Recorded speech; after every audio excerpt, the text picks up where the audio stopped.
All right.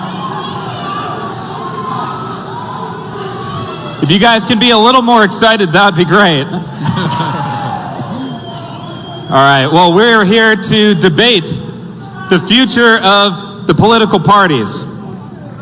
And let me just say quickly one thing about the format. I'm going to pose questions to both of our speakers here. We'll have a response. We can have a re-response. We can go back and forth a few times. When we've gone far enough, then I will step in. I might ask a follow-up question, or I might switch the topic. So, are we ready to go, guys?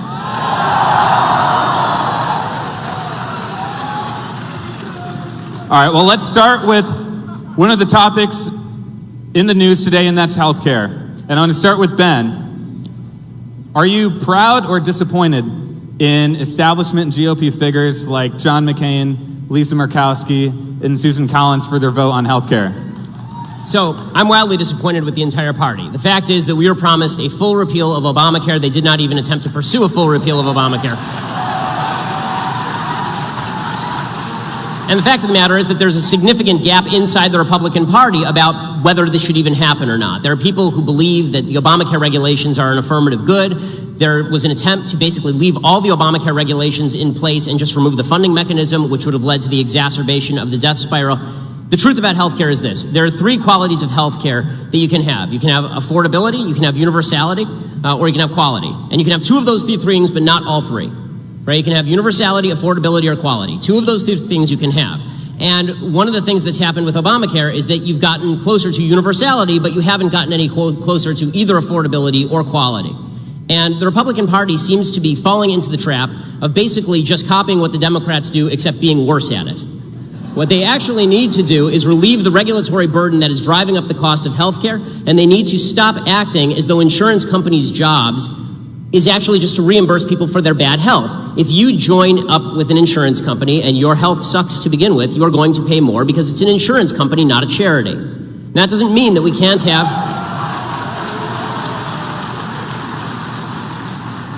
Now, that doesn't mean that we can't have some form of backup for people who have pre-existing conditions. I would hope that the social fabric would help fill that in. This is why I'm a big believer in charity and churches and synagogues filling that gap.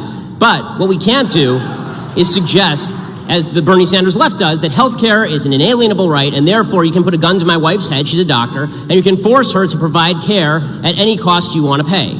You can't do that and hope to increase the supply of healthcare. Health insurance is not healthcare. They're not the same thing. And anybody who tells you differently is lying or trying to sell you something. Excellent.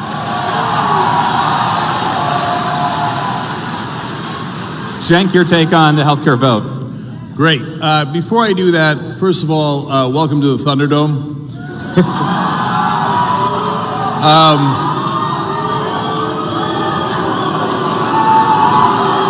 All right. Let's hear him speak. Guys, wait till he does something. I mean, in all seriousness, the reason that I kid around about that is that I really want to make sure that Ben's opinions are heard and my opinions are heard, and that this is an exchange of ideas.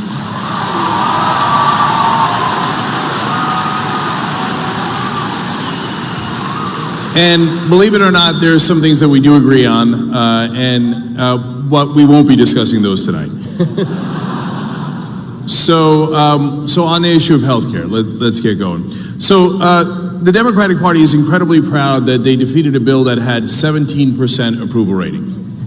It's a low bar, and I'm glad they held. The Republicans have a comical position, which is that why didn't the Democrats help us defeat Obamacare? Well, that's kind of because that was their idea, and why in God's green earth would they help you defeat their own plan? Now, is Obamacare enough? Not nearly. And there are a number of issues that we had as progressives with it, including lack of price controls. You left it in the hands of private insurance, and of course, them being corporations, which Ben kind of alluded to there, they're going to want to make money. And so that is very, very normal. And so I don't think that was the right way to approach it, and it was originally a Heritage Foundation plan to begin with.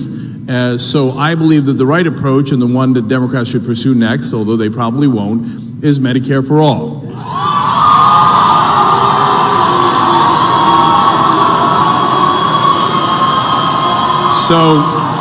So real quick, let me explain why. Medicare polls a 77%, and actually accomplishes the three things that Ben talked about. It's universal coverage, it is affordable, and actually gives you good insurance. That's why it polls at 77%. And Medicare for All now polling at 60%. Federally funded health insurance for everybody polling at 61%. So I tell to my Democratic friends, you might want to try something that's popular for a change.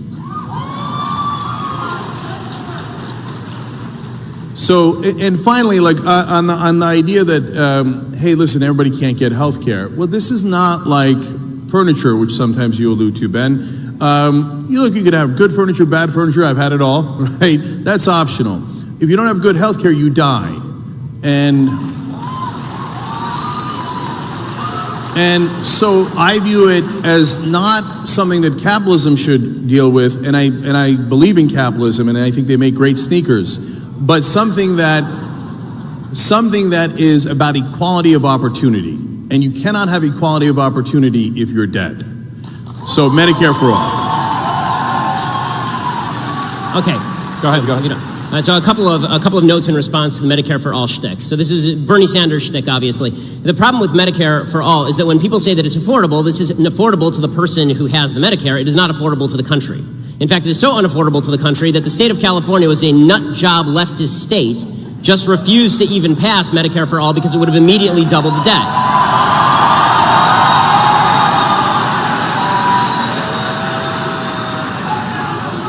As far as the idea that medical care is a right, but it's not actually a good or a service, this is a way to make things less plentiful. If you declare things right, but you don't actually incentivize the creation of those things, you don't get more of them. So the South African Constitution has right in there that healthcare is a right, that housing is a right.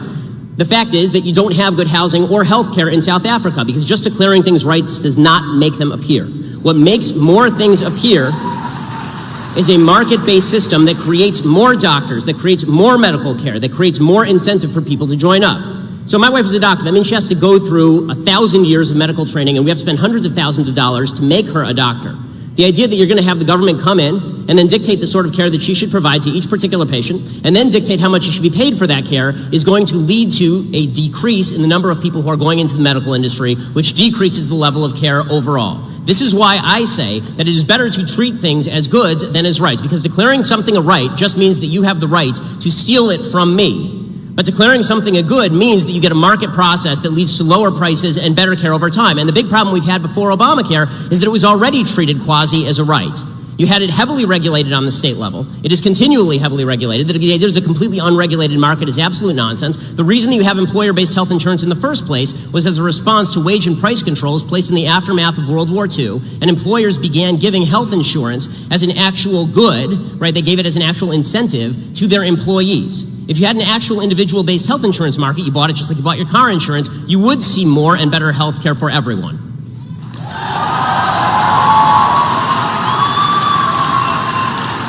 Yep. All right. So, Ben, I don't want to steal health insurance from you. I want you to be healthy. That's why I want Medicare for all. You just want to take my money and my wife's services. So, Republicans frame taxes as stealing. That's preposterous. So if we don't have taxes, well, we can't do all the things that we want to do as a community. Now, there are some things that we just talked about that we don't want to do as a community, we want to do as individuals. In fact, the things that we want to do as individuals are much greater. That's why we're a mixed economy, but largely capitalist. And I agree with that. And I run a small business myself, getting larger every day. So, but there are some things that the government should do. They should do the military, cops, roads, bridges, and yes, education and healthcare. That's because, conservatives seem a little confused about how healthcare works. Paul Ryan had a whole press conference about this. Ben a little bit alluded to it there. They're like, oh my God, it turns out the healthy subsidize the sick. Yeah, that's insurance. That's how it works. It's like the people that are not getting into accidents are subsidizing the accidents. Yes, that's car insurance. That's how insurance works. And yes, taxes work in that we all decide we're going to do X, but we're not going to do Y. And I think it is fair for society to say that yes, we are going to do health care for everybody. Everybody. We're not going to leave 20 million people uninsured. We're not going to leave 30 million people uninsured. That's not what we do in a civilized society.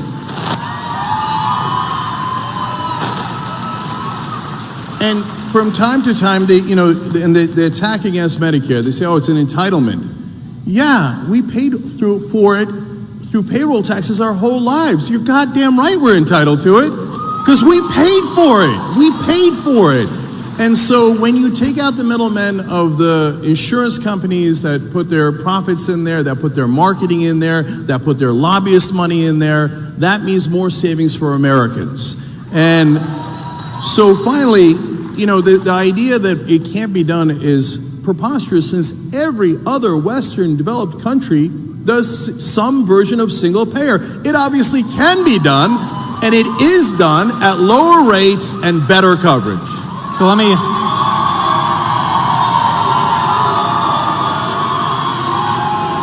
add something to this question, and you can respond to it if you want to, but Cenk referenced Paul Ryan.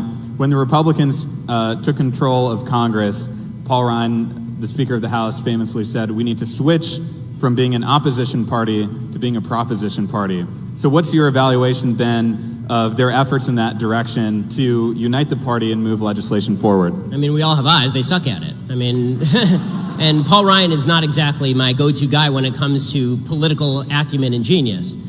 So I'd more want to respond to some of the contentions that Cenk was making about Medicare for all and single-payer health care. A couple of things. One, when you say we pay for it, that's not technically true. The idea that everybody who's paying into Medicaid paid for it and now they get out what they paid in is obviously not true. It is a redistributive program, and to pretend otherwise is just silly. The people who are paying the payroll taxes are not the people who are taking out through Medicaid, obviously. Can I just address that super quick? So if we're talking about Medicare, right? Not Medicaid. Right. So in Medicare, so you're both correct and incorrect. So it's not like I put in $20 and I get $20 back. That part is true. Right.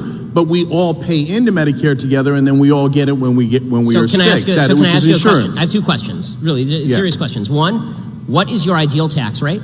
Because it's going to cost a lot of money for a lot of this stuff. And two, what is your ideal level of medical care? Because the fact is that we can spend millions of dollars on people at end-of-life care.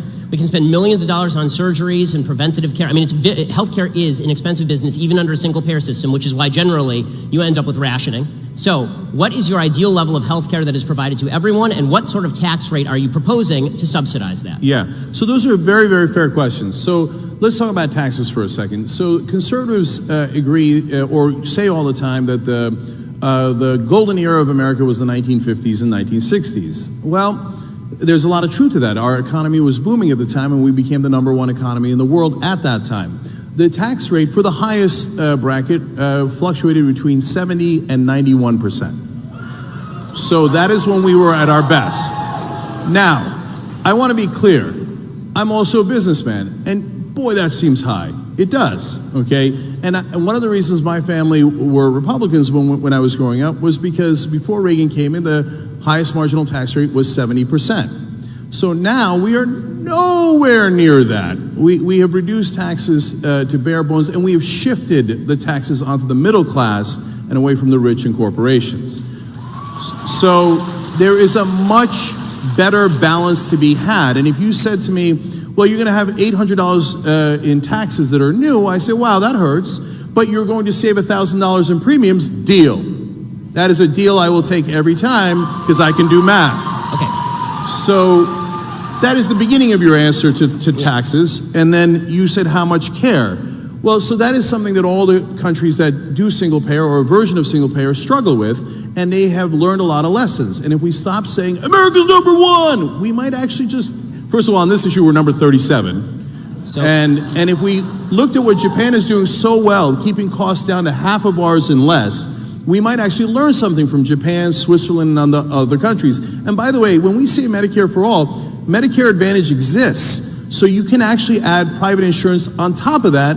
And I find that perfectly great. I have no problems with that at all. So that is the government making sure you don't die and actually lowering rates for you. And then if you want more insurance, no problem. So all this sounds great, except for the fact that Medicare, Medicaid, and Social Security eat up 66% of the federal budget every single year. The idea that all of these socialized medicine countries have it so much better than we do, particularly in terms of cancer care, is a joke. We are still #1 in terms of 5-year cancer survival rate here in the United States. And when you talk about top marginal tax rates in the 1950s, there are a couple of things that are worth noting. One, that was top individual marginal tax rates, not necessarily the business tax rate. We now have some of the highest corporate tax rates altogether in the industrialized world. And if you would prefer for us to destroy half of the world before we become the only country that didn't have its industrial capacity destroyed, which is what happened in the 1940s, leading to us being the only productive country on planet Earth, essentially, for the next 2 decades, I'm not with you there. I'm not really in favor of having a giant world war that destroys all industrial capacity across the West, so we're the only people who actually have the capacity to produce anything and just markets that we can provide to. Right. So, first of all, it is fair to say that, of course, the 1950s and 60s were different. We'd just come out of the war. So, but you have to consider all the different factors. So one was that factor, and the other factor that was the one I mentioned. So when Republicans and conservatives say, well, high taxes by definition will lead to slower growth, well, we know because of our experience in the 1950s and 60s that isn't true. Now, you can say there are other factors, but you can't say that the highest marginal tax rate being 70 or even 90% slows down growth, because it didn't. And it wasn't in Japan and Switzerland, it was right here. And by the way, as a guy who grew up Republican, I was surprised by that too. I was surprised that Finland's system of non-competition in schools worked, but it does. So we have to be open to facts and understand. So, and on the issue of where we're good and not good in healthcare, sure, there are different areas where we excel. But Ben, honestly, you're cherry picking there one particular area that we're good. Overall, we're number 37. That is not a good result. Well, you have to break down what that means. So if we're not dying from cancer, we're dying from other things. It's empirical. We are not as healthy.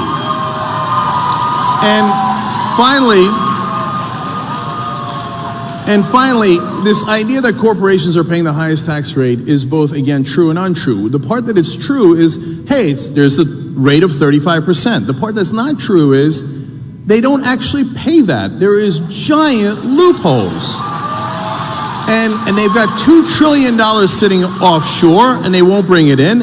And the reality is that if you look at the taxes from the 1950s, corporations used to pay about 1/3 of our taxes, about 33% of the taxes overall. So they did their fair share, and that is fair. I don't want them paying all of it, but I want them paying a reasonable amount. Now, the share that corporations pay of taxes is down to 10%.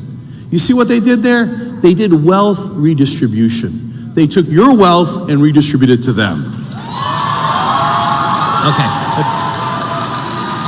Ben, I'll let you respond to that. Yeah, one more quick point, and then Sure. I'll be done with this, because we can do healthcare for 8 hours here. But 2 things. One, I'd like to know which tax deduction, when people say tax loopholes, a tax loophole is just a tax deduction that's available to everyone, and some people take advantage of it and some people don't. I can't take advantage of certain corporate tax deductions because my business isn't in those businesses, for example.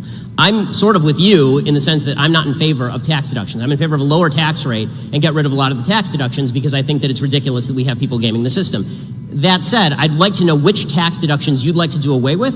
And I'd like to know also, when you say that corporations pay 10% of the taxes, right, and individuals pay the other 90%, okay, so that means the taxes are still getting paid to a higher rate than we ever have in our history in terms of the tax revenue to the government. The amount of tax revenue to the government right now is trillions of dollars every year. And final point here, you elided this question by saying we can learn stuff from Japan. The standard of care is the entire question when it comes to single-payer health care. That is the entire thing. If people felt like they were going to get the same access to care in a single-payer healthcare system as they did in a system where they can pay their own way, then we would have no controversy here. But the fact is that rationing is mandated as soon as you start having the government run the healthcare system and decide what level of care people get. So I don't want anyone deciding what level of care that I can get. I don't want anyone else to. They don't care about me. They don't know my child's name. They don't know my name. All they know is how much I cost. I mean, Ezekiel Emanuel's at least honest about this. Ezekiel Emanuel comes out and says, listen, I want to die at 70, right? I want to die at 80. That's fine with me. I'd rather die at that. Well, that's good for him. But if I don't want to die at 80, or I don't want my father to die at 80, it's none of his damn business.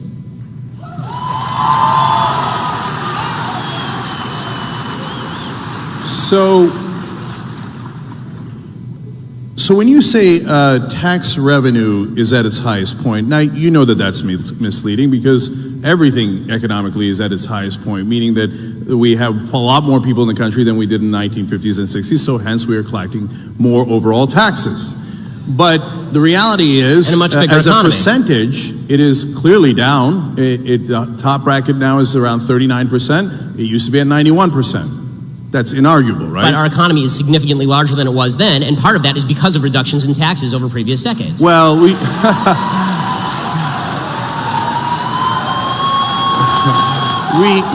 tried supply-side economics. Hey, Kansas, how's that working out for you?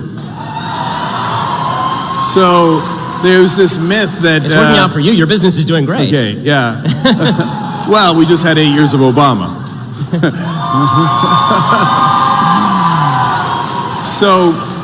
So the tax rate is clearly lower for the richest people in the country. It is clearly lower for corporations, in effect. It is, and so to say that it's a record collection is misleading. So in terms of the healthcare and how that relates to the government, oh, by the way, on one more thing on taxes, you said, name me a tax loophole. Mm-hmm. So yes, there are plenty of those. For example, they hide their money offshore. They do tricks like the double Dutch and the Irish sandwich or the reverse. And I would end that. I would say, hey, you know what? If we've got a 35% rate, here's the new rule. You're going to pay 35%, okay? And you're not allowed to hide your money. I don't care if it's in the Cayman Islands. We're going to make that illegal, Mitt Romney. We're going to make it illegal, okay? And so then every once in a while they do a tax holiday. Well, that must be nice. You remember when you got a tax holiday? I don't remember getting a tax holiday. No, that's only for corporations who bribe politicians. So they brought that rate down from 35% to 5%. And they said they were going to create more jobs. Color me surprised when it turns out they didn't. They offshored taxes. They took that 30% extra, put it in their pocket, gave it to their executives, and created no new jobs. Because that's how it works if you just trust corporations to do the right thing. Corporations are not evil. They just want to maximize profit. That is what they're built for. So please don't be naive and be like, no, but the corporations will look out for our interests. No, they look out for their bottom line. Well, I mean, and finally, just last quick thing, sure. Medicare Advantage. You keep saying rationing healthcare, but Medicare gives you the bare minimum, and people seem to be very, very happy about it given how well it polls. But you can do Medicare Advantage and get more. I want you to be able to do that. If you're incredibly rich and you want every kind of treatment, I don't want to deny that to you. Get Medicare Advantage. So yes. Ben, let me just ask, if you can respond to that too. The problem is when you pay a higher tax rate throughout the course of your life to pay for all of the Medicare that you are talking about, you don't have enough money to pay for Medicare Advantage in many cases. And as far as this idea that corporations they don't have any of your interests at heart, you're a corporation. TYT's it's a corporation. You have 80 employees. I assume that you're not just a greedy asshole, and that you actually would like to help your employees from time to time. And you just talked about how under Obama, everything got better with your business. Well, under Obama, he didn't radically escalate taxes. Okay, there was not a radical escalation of taxes under President Obama. And finally, when you seem to be identifying a higher tax rate in the 1950s with higher level of growth. So if that's the case, why not just tax everybody at 100% and we can have massive growth from here to eternity? Because let me just ask, since we're talking about taxes, do you think we'll see tax reform in the next few months here?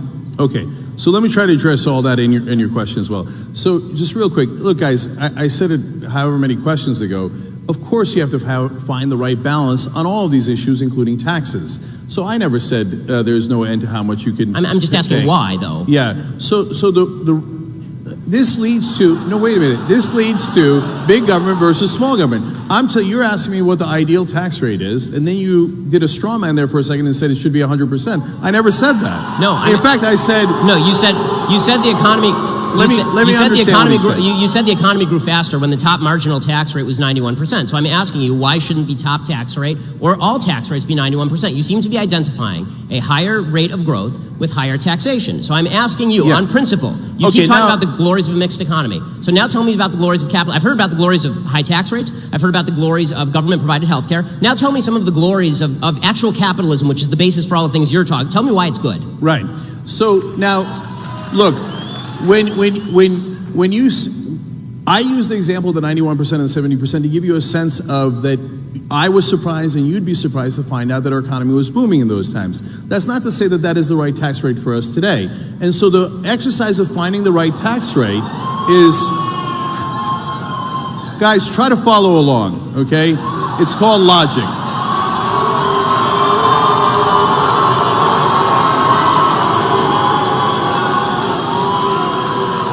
So it would be preposterous to set the tax rate at 0. It would be preposterous to set it at 100%. So what we have to do as a society is figure out where we can maximize the most amount of good for the country. Should it be closer to 0 or closer for the to government, 100? but not too much away from us.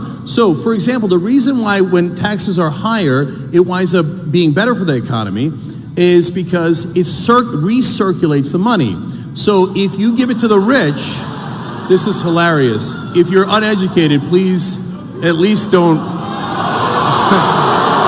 make it obvious. This is the most interesting conversation on taxes I've heard. If you don't know the concept of recirculation of money, then go look it up. And so the way that it works is that when the middle class has more money, disposable income, they spend it. Why? Because they're not living in the lap of luxury. They're not saving it for their yacht. So they need to buy food for their family. They need education for their family. So they spend it and it goes back into the economy. If you just give it in supply side economics to the rich and hope that it trickles down on us eventually decades later, what they wind up doing with it is something that is logical. They save it. But that means it does not recirculate in the economy. And that is why when you have lower taxes, ironically, the economy does worse. But of course it's a balancing act. Okay, so now you're making a strong case for Keynesian economics, which is totally fine, obviously. The problem with Keynesian economics is that it doesn't even work in theory because, again, once you go to the logical extreme, which is remove all of the money from the rich people who are saving all their money and give it to all the poor people to buy hamburgers, that doesn't help the economy or spur the economy. What spurs the economy is a higher level... Right. What spurs the economy is the creation of new products and services, and that is only going to be done by people who have expendable capital to actually invest in the new products and services that we all enjoy. This is what creates economic growth. It's also worth noting that this myth that spending is inherently better for an economy than saving, that's only true if you're talking about somebody who's actually taking the cash and just shoving it into their mattress. Banks are in the business of lending. When they take the money in, they don't just stick it in Al Gore's fake lockbox. They actually lend the money back out to people to actually create new businesses and new products. You had an investor, right? When you started TYT, you were given $4 million by Buddy Roemer to start TYT. That's great. That's the way business should work, right? But that money it didn't come from a bunch of poor people buying hamburgers. It came from a very, very wealthy guy who gave you money to create a business a lot of people want to patronize. If you want better products and better services, you need more investment in the products and services. The basic name, trickle-down economics.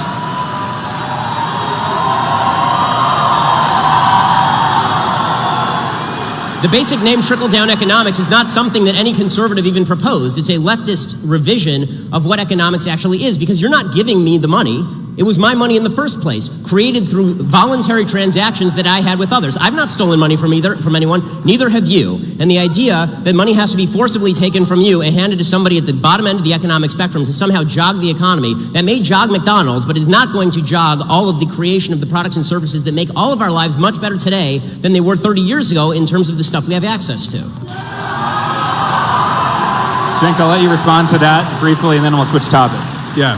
So I'll try to answer that as briefly as I can, and I'll go on to your questions. So when you talk about, hey, the banks they're not going to just keep the money, they're going to put it out and lend it to people, unless they decided to do their own investments, which is what they did because we repealed Glass-Steagall. So it's not as simple as, oh, I have money, so then I will now utilize it or I'll lend it out. So that is way oversimplistic. Speaking of oversimplistic, to say that, oh, well, they'll go buy hamburgers with it, come on. You were the one who said so food. The middle class is struggling right now. And we've turned this into a Walmart economy where people are getting $7.25. And that if you're getting around $10, I think that's about $15,000 a year. So don't, like, that is serious pain and difficulties. So if you give those people money, it's not like, I just want to go get a hamburger. No, they desperately need that money, and yes, they will spend it all back into the economy. So that's an economic fact. And so, and Ben, for the 88th time, we have to find a balance where you have provided an incentive for people to save and invest, and you have provided an incentive for people to be able to put money back into the economy and to be able to live. And taxes is not stealing from you. So you're right, I run a business. So in order for people, my employees, to get to my company, you know what they have to do? They have to drive on roads. Okay, so it's not stealing from me to build that road. That helps my business. They had to go to school. The fact that they went to public schools allows them to work for me. All these things are things that I benefit from. I didn't build that company by myself. Every single person that works there helped me to build that company. And that's what it means to work together. To answer Steve's question finally, look, what is this Congress going to do on tax reform? And Ben and I disagree on this too, because we just talked about it a second ago. And this is just political prognostication, but I think that the Republicans will definitely pass tax reform.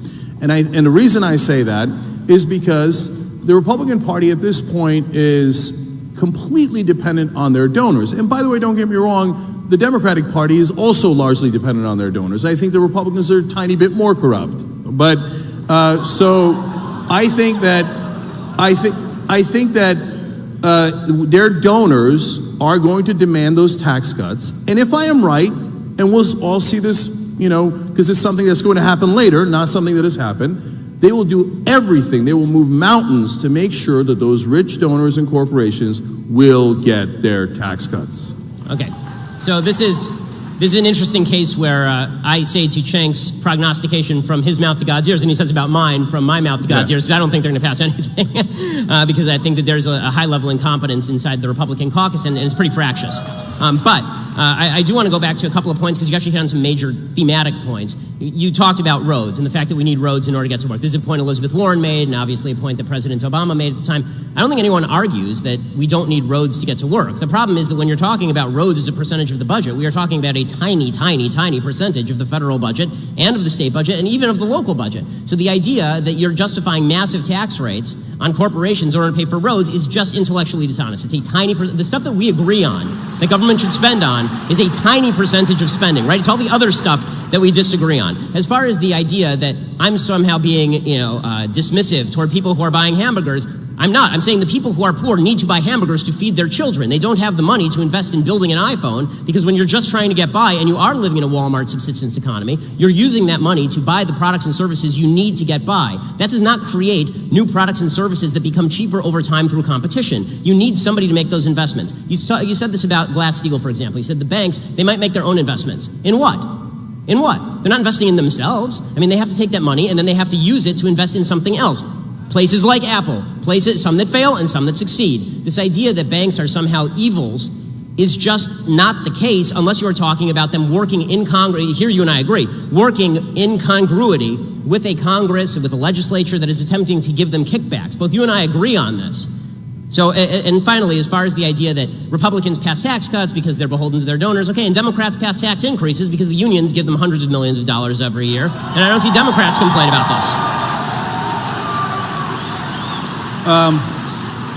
So, you got me there. The unions give money to the Democrats. So, am I Are you angry about that? I mean, does it upset you as much as, bankers giving money to Republicans? No. The corporations give way more than the unions. So it depends which corporations. That's not really true. Look it up. You can Google it. It's really easy. Do I object to taking out union money from politics? Hell no, I don't object. Take it all out. Take the union money out, take the corporate money out, take all the big money out. They're supposed to represent us and not the donors, no matter who the donors are. So, in terms of the question that you asked, Glass-Steagall, well, aren't they investing in things? No. I have a literal answer for you. Oftentimes what they do is financial derivatives. In fact, that's the majority of what they do. And financial derivatives is simply gambling. That's what crashed the 2008 economy. And what is so damaging about the removal of Glass-Steagall is now they could do their financial derivative gambling with depositor money. Boy, isn't that nice. They take your money and they gamble with it. And if they lose, well, that's a sad day for you. But if they win, they keep the profits. You know what that is? That's privatizing the gains and socializing the losses. So it's not that the banks are evil. Of course they're not evil. It's just that they're driven to make more money. Of course, that is the whole point of maximizing profit. So if we say, hey, banks, you're allowed to go and buy politicians, although the Supreme Court would say, no, they're just talking to them. They just gave them billions of dollars. They're just having a conversation, right? Just because they gave them billions of dollars, do they want something in return? Of course they want something in return. And that's our money. So what they got was laws passed by politicians to remove Glass-Steagall, and yes, Clinton and Gingrich, yes, both parties are guilty on that, but now the Democrats want to put it back and the Republicans don't, and they took our depositor money and they gambled with it. And if you thought that if you gambled, you get to keep all the profits, and if you lost, it didn't affect you at all, you would probably gamble a lot of money too. And you would take a lot of risk until you crash the economy, and that's exactly what happened. Okay, so Ben, let me just add one piece to this question. You'll respond to it too. You've talked a lot about the corruption in politics, and a core part of the Trump campaign was railing against the establishment, which he thought was corrupted, and a lot of the big donors were initially against him. So which way is the Republican Party going to go on this? Is it Trumpism and the grassroots movement, or the establishment? Well, I mean, when it comes to money in politics, I think that breakdown doesn't really hold. I mean, the fact is that President Trump, during the campaign, talked routinely about how he engaged in putting money into politics. So, I mean, this is a game that a lot of people are playing. It's kind of a weird question. But as far as the idea that all money should be out of politics, here's the problem. Okay, TYT, we both have corporations, and we expound upon politics every single day. And we motivate thousands of people, right, every day, on both sides of the aisle. That is effectively an in-kind contribution. Now, you campaigned with Bernie Sanders. Did you do it because you expected? That's fine. Did you do that because you supported Bernie Sanders, or did you do that because you expected some gimme for TYT in return? I assume you did it because you supported Bernie Sanders, right? Yes. So, okay. So, the point that I am making is to attribute to everyone else bad intent when it comes to political spending in politics, but to yourself, it's totally fine. And when it comes to other media entities that give in-kind contributions on a regular basis through their coverage, this is when the New York Times, which is biased to the left, spends an inordinate amount of time and money reporting on Mitt Romney's idiotic stories about how he was in high school and cutting a gay kid's hair in 1932.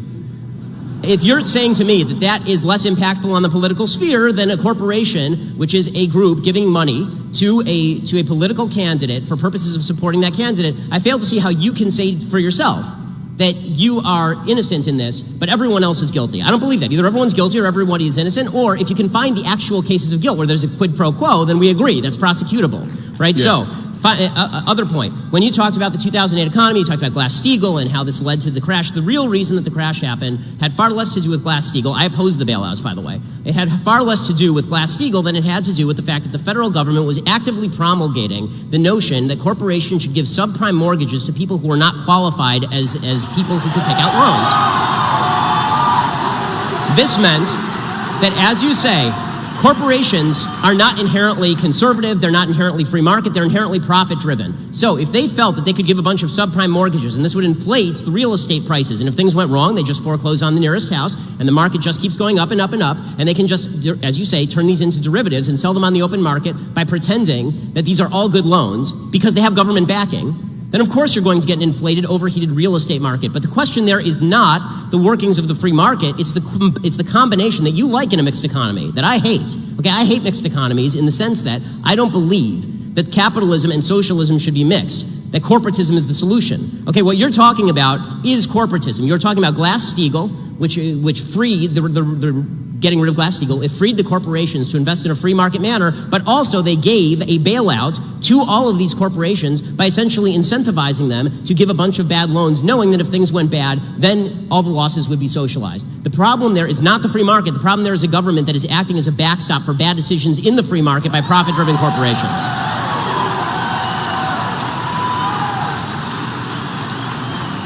Okay. All right, I love that. There was a lot to respond to there, so let me try to take it one at a time. So first off, I love the idea that the government made the banks do the subprime mortgages, and golly gee, the government twisted the banks' arm when they made billions upon billions of dollars. Oh man, oh don't make me make another billion. Don't make me make another billion. No, they did those, if they thought they were going to lose money off of it, they would have a fiduciary responsibility not to do it. I agree. Okay, they were not forced to make billions of dollars. They were not forced to then have us bail them out. Right. They did all of that because there's legalized bribery in America. Right, because the government was giving them money. Correct. So now let me address that. You say, well, what's the difference between your speech and their speech? Mine is actually speech, and theirs is money. So there's a giant difference. But you spend money on your speech. So first off, so they say, no, Supreme Court says, no, money is speech now. No, money is property. It's not speech. And so if money was speech, well, then if you go to a hooker and you say, oh, no, officer, I was just talking to her. Okay, money is not speech. So, for example, to give you a sense of it, to compare me saying I like Bernie Sanders and you saying whoever you like is the equivalent of this is obviously nonsensical. I believe it's obvious. So in a recent five-year period, the top 200 corporate givers, they both in donations and in lobbying spent $5.8 billion, okay? So that is not the same thing as me saying, hey, I like what Bernie's saying about college and Medicare. And when they did, why do you think they did? It was not because, hey, they genuinely like Bernie or Trump or Hillary. Because in return for that $5.8 billion, they got $4.4 trillion in government subsidies. So, which leads to, I actually think, the biggest point here, the difference between big government and small government. So, a lot of times conservatives say, oh, you guys like big government. That's not true. So let me explain. If I asked you, hey, you got a plumbing job, what would you like, big pipes or small pipes? I don't know. What's the job we have? It depends. It's the same thing with the government. Okay, what size government would you like? I don't know. What's the job we have? So to say big government or small government doesn't make any sense. So, for example, do I want a big government that invades Iraq? Hell no, I don't. No way. And Ben, you were vociferously for the Iraq war, so in that sense, you loved big government. Couldn't get enough of it.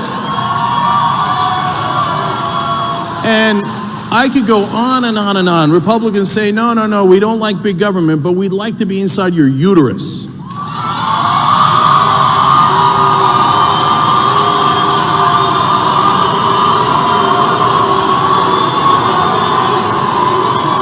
So just admit it. It's no problem. Just say it. Say I love big government. It's okay. So you're talking about when you like when you're rich and you want tax cuts. Oh no, I don't want big government. I want small government. But when it's convenient for you and you'd like oil subsidies and you'd like wars and you'd like to meddle in people's private lives, then you love big government. I need to respond to some of that. Yeah, definitely. Okay, so first of all, I'd like to point out that Cenk's big government, small government dichotomy was proposed by you, not by me. I talk about the proper scope of the government's involvement in particular areas the same way that you do, and we may disagree on all of that. My point is that overall, if you're talking about the level of government spending, it needs to go down, and you believe that it really needs to go up. Okay, so it's disingenuous. It depends. Not on war, does it? No, but overall. Not on the war on drugs. Cenk, not on so many of those wasteful programs. It depends. But let me. Overall, you want the federal budget increased. Overall, I would like the federal budget decreased. To pretend that this is not true is to lie. Okay, and when you suggest that there is no difference between, we just have different visions of what the government should cover, these things cost different things. Okay, the war in Iraq was very expensive. You know what's more expensive? Social Security, Medicare, and Medicaid. All of these are vastly more expensive than the war in Iraq and Afghanistan. We paid into it. Now, as far as this, again, going back to this idea that, again, I don't like this big government dichotomy any more than you do, in the sense that you say, well, it's big government for the government to get inside people's wombs. And I say that it is the government's job to preserve life, liberty, and property, and one of those things is life.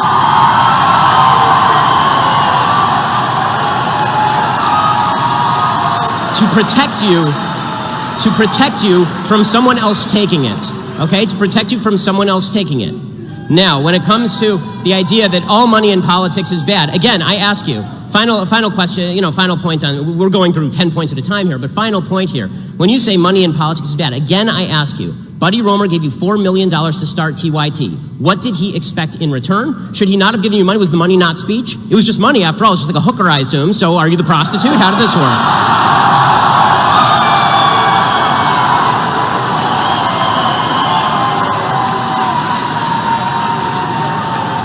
When you take money from Al Jazeera, does that make you a hooker for the Qataris? How does that work? That was an awesome conflation. Okay, we were talking about money in politics and how money is not speech when you give it as a campaign donation, and you turn it around to a business investment. You know, in a business investment, it has nothing to do with speech. Money is money. They gave us an investment, because they believed in our business. That has nothing to do with politics. That's great. And you think the government is in the business of regulating business. So if the government is in the business of regulating business, what would be the problem with the government telling Buddy Roemer he is not allowed to invest in your business? No, those are two different issues. No problem. No, one thing is to say, hey, let's set reasonable limitations on what can happen around elections, which is, again, what most developed Western countries do. So, and they have different versions of that rule. There's ads you can run, you can't run ads within a certain period of time. You have public financing versus private financing. Those are rules around an election. That is a completely different issue than the government saying randomly you can and you can't invest in businesses. Why? So you're conflating those two issues that have nothing to do with one another. Why?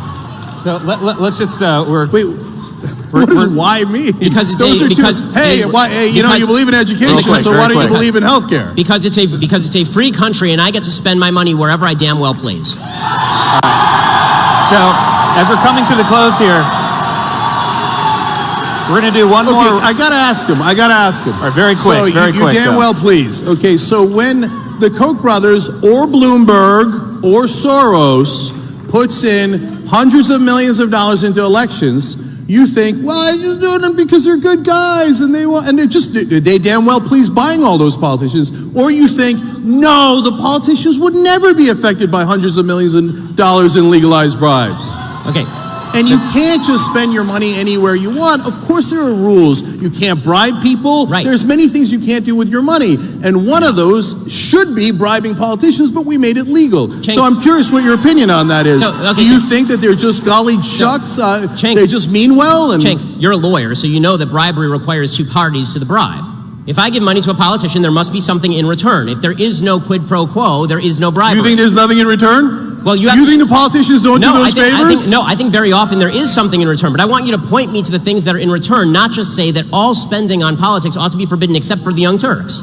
No, that is of course not what we say. If you want to get money out of politics and then you said the Young Turks cannot donate money to politicians, I'd say, of course, that's the whole point of getting money out of politics. Wait, so so this idea that come on. It's so disingenuous. Even if you're a Republican and you're a conservative, you think there isn't crony capitalism? You think that $4.4 trillion that went in subsidies isn't question. Because they got campaign donations? You know it's because they got campaign donations. Cenk, okay, final question. This is going to be the last word on this. Final thing here on this, okay? Final question on this. So, Young Turks is super successful. We have 80 million uniques. It's wonderful. Do you think Bernie Sanders would care more if you gave him $10,000 or if you dedicated your entire network to kissing his ass for an election cycle?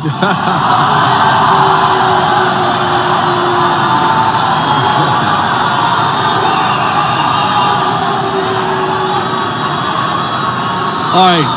So, two things about this. First of all, I think you and I will agree that what we did in praising some of Bernie's programs, a lot of Bernie's programs, but not all. For example, I disagreed with him on guns, and I thought Hillary's education program was slightly better than Bernie's. And by the way, I agree with the Republicans on the Export-Import Bank. So it's not blind allegiance. That is not what we do, not remotely, okay? Second of all, I think you'll agree with me that the mainstream media kissing Hillary Clinton's ass for 2 straight years was a much bigger problem. Would you outline? Now, the distinction that you're asking for, and now I've answered, I think, 4 times is, one is speech, And by the way, protected, you said life, liberty, and pursuit of happiness. I think we all agree to that. I got a big applause line. I also agree. And in our Constitution, the First Amendment is right to speech and freedom of the press. So that is that rubric. Money is not in the First Amendment. There is no right to spend money on politicians. Money is money, speech is speech. All right, so let's do rapid fire now as we come to the close here. I think, by the way, there's wide agreement about the corruption in politics, maybe different ways of how to deal with it, but this has been a very good conversation. So I'll go first to Ben. As we look at 2020, what will be a winning message and who will be a winning candidate on the Republican side in 2020?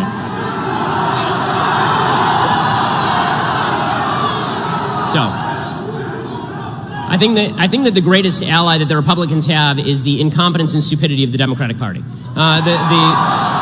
2016, in fact, I have a feeling that Cenk actually might agree with me on this, that 2016 election, Donald Trump became president of the United States, right? Hillary Clinton was the worst candidate in the history of mankind. And that had, so, you know, the Republican message I never thought was a particularly losing message. I just think that what we have right now is such a polarized politics that it's going to be very difficult for anybody to pass anything in this climate. I also think that what we have almost a reactionary feel on both sides. Like, what I like about this debate is that we're actually talking about ideas, which is actually pretty rare in this sphere. Well, what's become more common is that on the left, there's this retreat to intersectionality as an identity politics. This idea that if we can cobble together a group of people who are feeling victimized by American society, you know, we have black people and we have Hispanic people and we have women and we have gays and lesbians and transgenders, and they all feel really bad about how American politics is going. And if we push that notion, we can create a coalition. There'll be a brand new coalition never before seen in American politics, and that requires a woman to run, or that requires a black woman to run, or that requires a minority to run. If they do that, then what you're going to see from, and I think in an equally nasty way, from the right is a response that says, okay, well, if you're going to do identity politics, you will see some white identity politics from the right, which I think is really negative. I don't want to see either of those things. What I would like to see is the Democrats campaign on the bigger, on the stronger involvement of government in your life and higher taxes program that Cenk wants them to campaign on. The Bernie Sanders, Elizabeth Warren program, and I would like to see the Republicans campaign on my program, a smaller government, libertarian program that says the government should get out of our lives as much as humanly possible. All right, and for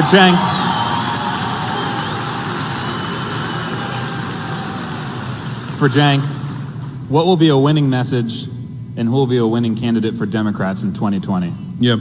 So, Wouldn't it be weird if this ended up being the stage? That's what I told you guys backstage. This is a presidential debate. Okay, so, look, Ben, you said earlier that you didn't set up the big government, small government paradigm, but you just said you want them to run on a small government yes. platform. A less involvement in American again, lives, yes. Small government doesn't make any sense. So let's break it down. You asked me about particular issues, so I'll give you one. So you were in favor of the Iraq War. That cost us at least $1.5 trillion. Then people turn around and say to Bernie Sanders, well, I mean, college for your kids are middle class. That's unaffordable. That's way too much money. You can't do that. That costs $75 billion a year. First of all, college for your kids, you know what that's called? That's called the American dream. And for one Iraq war, for the cost of one Iraq war, we could have gotten 20 years of free college for all those kids and the American dream. So it isn't about big government or small government. It's about what do we do with the money. So that $1.5 trillion could have gone to us, could have gone to the middle class, could have gone to a better economy. Because when you go to college, you come out, you start businesses, you engage in this market, and you make things better and you employ people. We could have used that for us. Instead, we wasted it in Iraq. And by the way, I believe, Ben, you want to get tough on Iran, you want to rip up the deal, etc. If you thought the Iraq war was a waste of blood and treasure, wait till you get a load of what happens in Iran. So we're not going to make that mistake again. We're not going to make that mistake again. So what would I run on? Look, this idea of the identity, that Democrats run on identity politics, and some of them do. But let's not forget that Republicans do the same and worse. Who was the one who came up with the Southern strategy? That was the Republican Party. And the Southern strategy was, let's go get racist white voters in the South. That's a fact.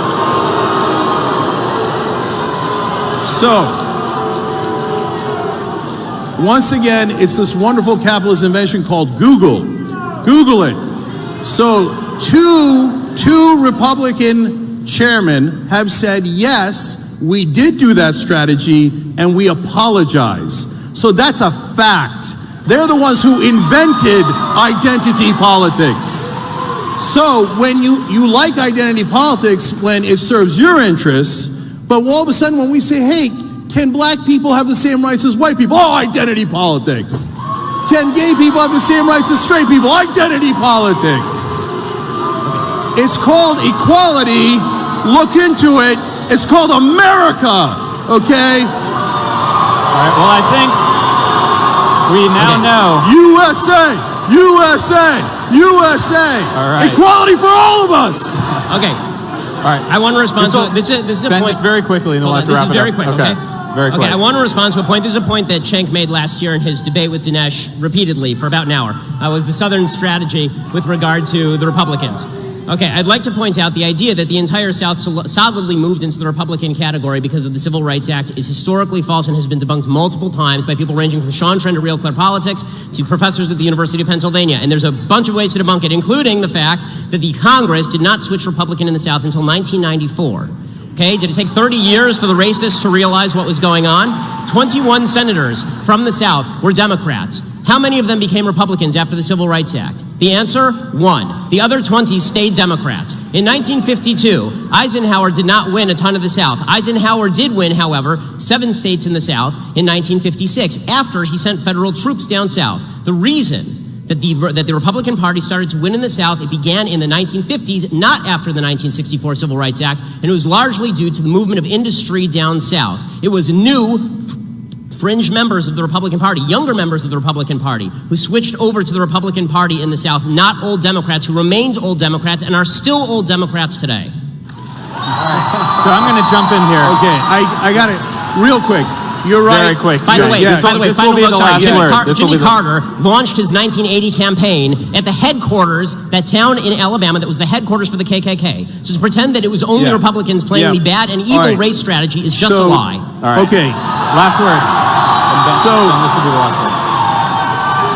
that was him responding to his own thing. Okay.